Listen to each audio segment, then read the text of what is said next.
Il est 9 h ici à Paris. Et il est 7 h en temps universel. Bonjour à tous, bonjour Damien. Bonjour Pauline. Bienvenue dans cette édition spéciale qui se poursuit avec une question à la une de ce mardi. Oui, ce qu'il reste de Notre-Dame de Paris peut-il s'effondrer? Il y a des doutes ce matin. Les pompiers ne se risquent pas encore à l'intérieur. Selon eux, le feu qui a ravagé la cathédrale est maîtrisé. Il est même partiellement éteint. Hier soir, les flammes ont détruit la charpente, la flèche du monument. La piste d'un départ de feu accidentel est privilégiée. Des ouvriers qui travaillaient sur le chantier de rénovation de Notre-Dame ont été entendus par les enquêteurs. Cette cathédrale, nous la rebâtirons tous ensemble. C'est le message d'Emmanuel Macron qui s'est rendu hier soir devant Notre-Dame de Paris. La maire de la capitale, Anne Hidalgo, propose la tenue d'une conférence internationale des donateurs. Les Français, les Parisiens sont très émus. Beaucoup se sont rassemblés sur place ces dernières heures pour des veillées et des chants. Et puis vous verrez que l'émotion dépasse les frontières françaises après cet incendie. Le Vatican résume la situation en 2 mots: incrédulité, tristesse. Notre-Dame de Paris est le monument le plus visité d'Europe. Des dirigeants comme les chefs de gouvernement allemands, italiens, belges, espagnols soulignent cette dimension européenne. L'UNESCO se dit aux côtés de la France pour sauvegarder, réhabiliter ce patrimoine. Et depuis le Vatican, le pape François se dit en prière auprès des Français et des Parisiens. Notre-Dame de Paris défigurée, mais sauvée en partie. La rédaction de France 24 est toujours mobilisée. Notre édition spéciale se poursuit avec nos invités, nos chroniqueurs, nos journalistes. Nous serons dans un instant devant la cathédrale Notre-Dame de Paris avec Karim Yayaoui, qui sera avec Monseigneur Philippe Marcet, vicaire général du diocèse de Paris. Nous verrons avec eux les dernières informations après cette nuit dramatique sur l'île de la Cité. Juste après l'info et votre journal, Damien, le récit de ces dernières heures avec Hélène Frade qui passera en revue les unes des journaux du monde entier à l'image du quotidien français catholique La Croix, le cœur en cendres ce matin. Et puis Christophe Dansette nous rejoindra pour nous raconter en images l'histoire longue de 850 ans du monument du plus visité d'Europe qui a donc échappé au pire cette nuit, mais qui sera marqué à jamais. Bienvenue dans cette édition spéciale. Tout de suite, donc, c'est l'info avec vous, Damien.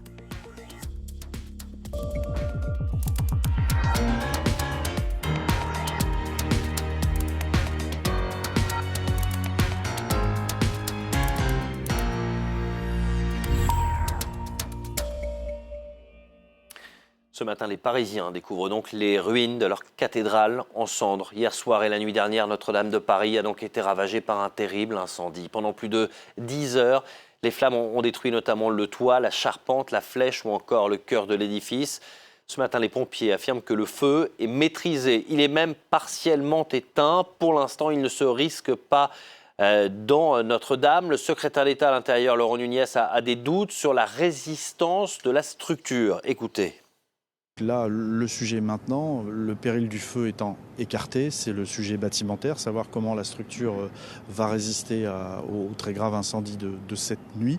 On a toujours été très prudent, la structure bien sûr est sauvée, mais on reste prudent. Il y a des expertises à faire, un incendie de cette ampleur-là, ça a un impact important sur les structures, donc il faut pouvoir s'assurer qu'elles sont toujours stables.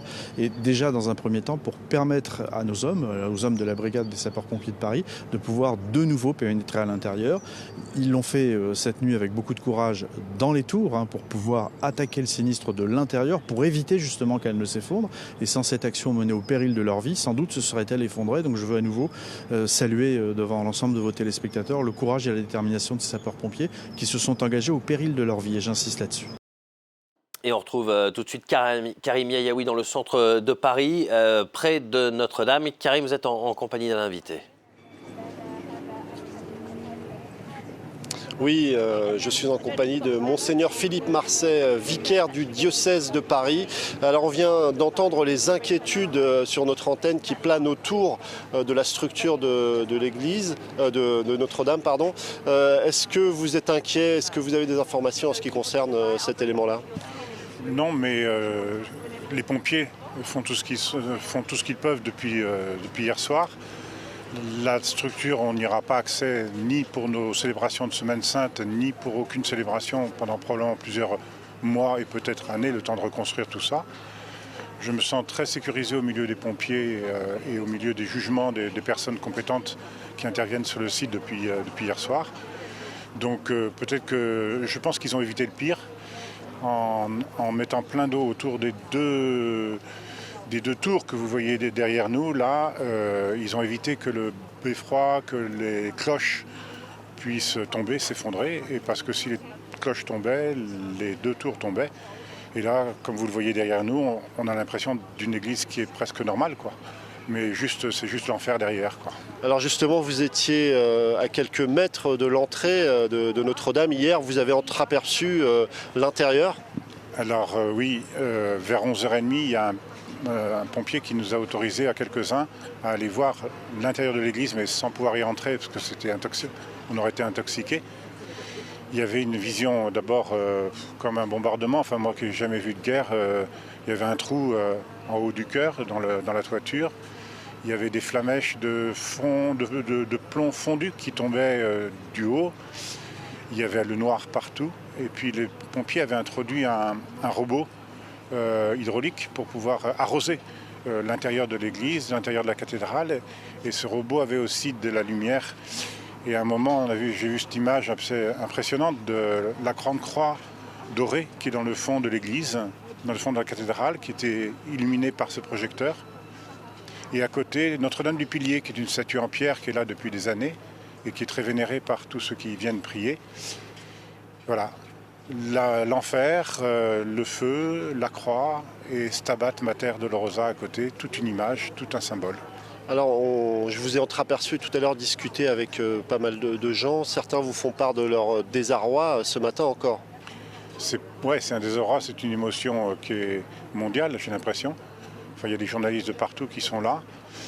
Cette émotion, elle est liée au fait que Paris est touché, que le cœur de Paris, ce patrimoine extraordinaire que nous avons ici, est abîmé.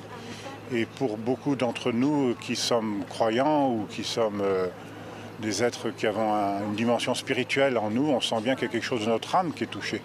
C'est Notre-Dame qui pleure aujourd'hui, c'est Notre-Dame qui brûle, mais c'est tout le monde entier qui est ébranlé, quoi. D'ailleurs, vous avez tout à l'heure dit, ce n'est pas seulement Notre-Dame des catholiques. C'est pas Notre-Dame des catholiques, c'est Notre-Dame qui appartient à tout le monde. Et de la même manière que il faut reconstruire aujourd'hui architecturalement tout l'intérieur de cette église, il faut aussi qu'on consolide un peu notre âme qui est abîmée, quoi. Alors vous avez bon espoir qu'elle retrouve tout ce qu'elle a été par le passé après les déclarations du président de la République? Moi j'en suis absolument sûr parce que c'est la maman de tous les touristes, c'est la maman de tous les croyants et qu'en plus je dirais que cette semaine sainte qui commence aujourd'hui et qui ne sera pas célébrée à Notre-Dame de Paris, elle est là aussi pour nous dire ouais, ok, il y a l'enfer, ouais, ok, il y a la mort, ouais, ok, il y a la destruction, mais il y a le dimanche de Pâques et la résurrection. Donc on est dans ce chaos, il ne faut pas rester chaos parce qu'il y en a un autre qui est avec nous, qui travaille avec nous. Et je voulais aussi remercier vraiment les pompiers, c'est vraiment des gars merveilleux, ils ont fait un travail incroyable hier soir. Merci beaucoup, Monseigneur, merci. Et merci à vous, Karim Eliaoui, depuis le centre de Paris. Merci à Sylvain Rousseau qui est avec vous également. Voilà pour l'émotion du vicaire général du diocèse de Paris, Monseigneur Massé, qui dit qu'il faut donc reconstruire à la fois Notre-Dame, mais aussi le cœur de tous les Français. Cette cathédrale pourra-t-elle un jour retrouver sa splendeur d'hier? C'est ce qu'a promis hier le président français. Et oui, Emmanuel Macron s'est rendu sur place dans la soirée. Il a notamment donc annoncé le lancement prochainement d'une souscription nationale pour rebâtir cette cathédrale. Il a aussi salué le travail des 400 pompiers mobilisés. L'un d'eux est d'ailleurs grièvement blessé. On revient sur cette soirée et sur cette nuit dans le centre de Paris avec Axel May. Notre-Dame outragée, brisée, martyrisée, mais Notre-Dame debout. Dans la nuit qui prend fin, des pompiers s'activent encore sur les 2 tours principales. Un temps, ils ont bien cru que tout serait ravagé. Ce n'est qu'après plusieurs heures de lutte contre les flammes qu'ils ont réussi à les maîtriser. Ces images tournées par les sapeurs-pompiers de Paris montrent la violence du sinistre. L'ensemble de la toiture est touché, la charpente datant du Moyen-Âge est détruite, une partie de la voûte s'est effondrée et puis il y a eu cette image. En début de soirée, la flèche, léchée par les flammes, finit par céder. Les échafaudages sont encore visibles, c'est de ce chantier de restauration que serait parti le feu. Le président de la République, qui devait initialement prononcer à la télévision un discours sur la crise des Gilets jaunes, vient constater de visu l'étendue des dégâts. Le pire a été évité, même si la bataille n'est pas encore totalement gagnée. Les prochaines heures seront difficiles. Mais grâce à leur courage, la façade et les 2 tours principales ne se sont pas effondrées. Il aurait été impossible d'éteindre le feu plus rapidement avec des moyens aériens au risque de faire effondrer l'ensemble de la structure, se sont justifiés les services de secours devant une foule présente tout au long de la nuit. Ça fait bizarre, ça nous dit quelque chose que tout n'est pas éternel, quoi. Si Notre-Dame peut être détruite, ouais, ça fait peur. C'est toute une histoire, c'est y compris la littérature, c'est Victor Hugo, c'est tout ça. Puis c'est la pratique. Là, on est en Semaine Sainte. Au-delà de vouloir juste être spectatrice, je pense que c'est important aussi de ressentir avec d'autres personnes ce qui se passe. C'est le symbole de l'âme de la France, donc c'est le cœur qui brûle ce soir. Le parquet de Paris a lui ouvert une enquête pour destruction involontaire par incendie et une souscription nationale va être lancée pour aider à une reconstruction qui s'annonce longue et difficile. Voilà une contribution nationale donc lancée, du moins dont l'idée a été lancée hier soir par Emmanuel Macron quand il s'est rendu devant la cathédrale. La maire de Paris, Anne Hidalgo, appelle elle aussi à une conférence internationale des donateurs. Les promesses de dons d'ailleurs depuis hier soir affluent d'un peu partout dans le monde. Avant d'en reparler, Damien, on va écouter les Parisiens qui ont découvert ce matin leur cathédrale en partie détruite. Oui, beaucoup s'étaient rassemblés déjà hier soir pour des chants, des prières ou tout simplement pour être témoins de cet événement. Et parmi eux, il y avait les habitants du quartier. Impression recueillie par Sylvain Rousseau.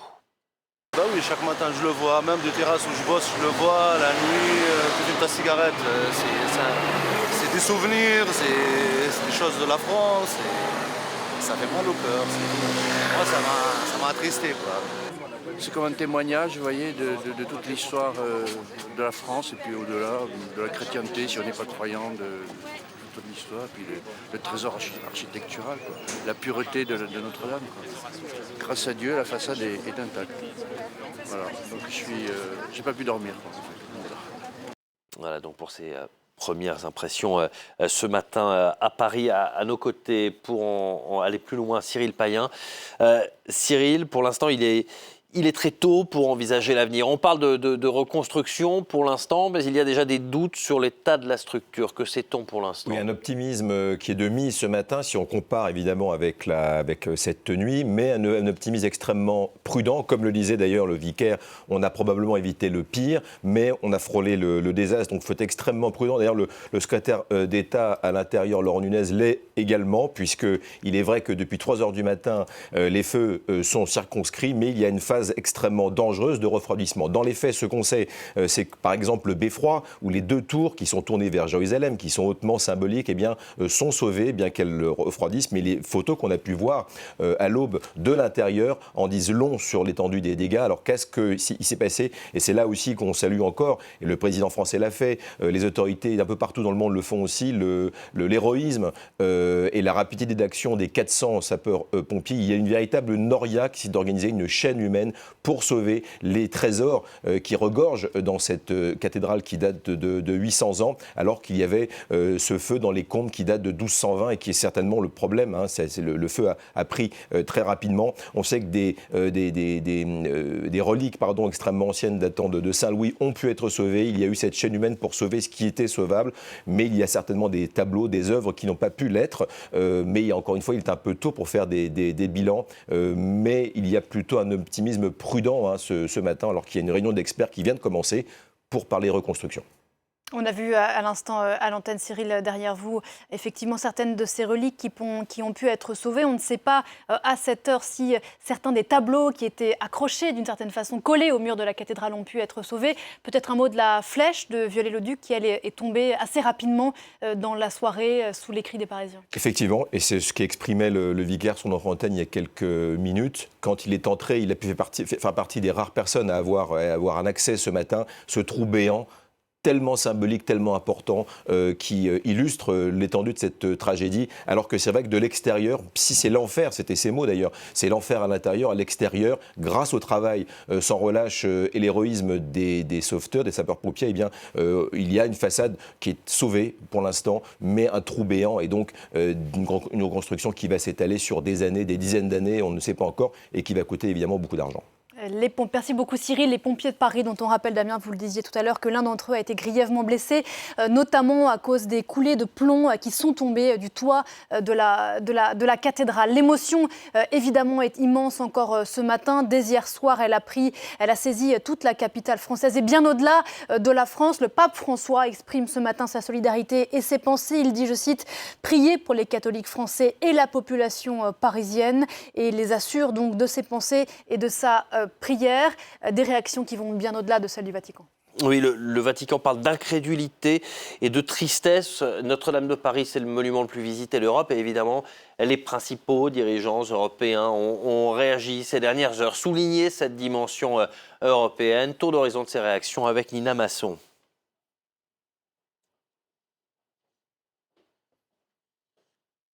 En boucle, sur les écrans du monde entier. Ces images de Notre-Dame en proie aux flammes et une émotion mondiale. Incrédulité et tristesse au Vatican, un coup au cœur pour le chef du gouvernement italien Giuseppe Conte, en français dans le texte. En Allemagne, le porte-parole d'Angela Merkel salue ce symbole de la France et de notre culture européenne.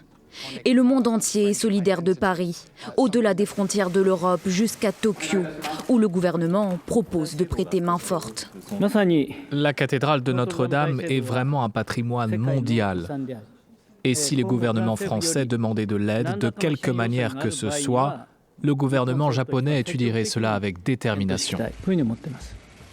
Au fil de la nuit, les dirigeants latino-américains ont eux aussi fait part de leur tristesse. En tête, le président brésilien Jair Bolsonaro, dont les prières sont avec le peuple français. Aux États-Unis, moins d'une heure après le début de l'incendie, Donald Trump est l'un des premiers à réagir. C'est l'un des grands trésors du monde, plus grand que n'importe lequel des musées, et il est vraiment en train de brûler. Il semble qu'il va être réduit en cendres. Mais le président américain ne peut pas s'empêcher de prodiguer ses conseils, pas toujours avisés. Sur Twitter, il propose l'usage de bombardiers d'eau pour venir à bout des flammes. Mais la sécurité civile l'avertit très vite. Ce procédé pourrait provoquer l'effondrement de toute la structure de la cathédrale. Aujourd'hui encore, toutes les pensées sont tournées vers cette catastrophe, qui pour tous est universelle. 9h17 ici à Paris. Bienvenue à vous si vous nous rejoignez dans l'édition spéciale de Paris Direct qui se poursuit. Elle a une question, Damien, ce matin. Ce qu'il reste de Notre-Dame de Paris peut-il s'effondrer? Il y a des doutes ce matin. Les pompiers affirment en tout cas que le feu qui a ravagé la cathédrale est maintenant maîtrisé, partiellement éteint. La piste d'un incendie accidentel est privilégiée. Emmanuel Macron assure que cette cathédrale sera reconstruite. Anne Hidalgo, la maire de la capitale, lance l'idée d'une conférence de donateurs internationaux. Damien, on vous quitte ici, on vous retrouve demain dès 6h heure de Paris. On reviendra évidemment à nouveau demain sur cet événement majeur ici à Paris. Oui. Belle journée à vous.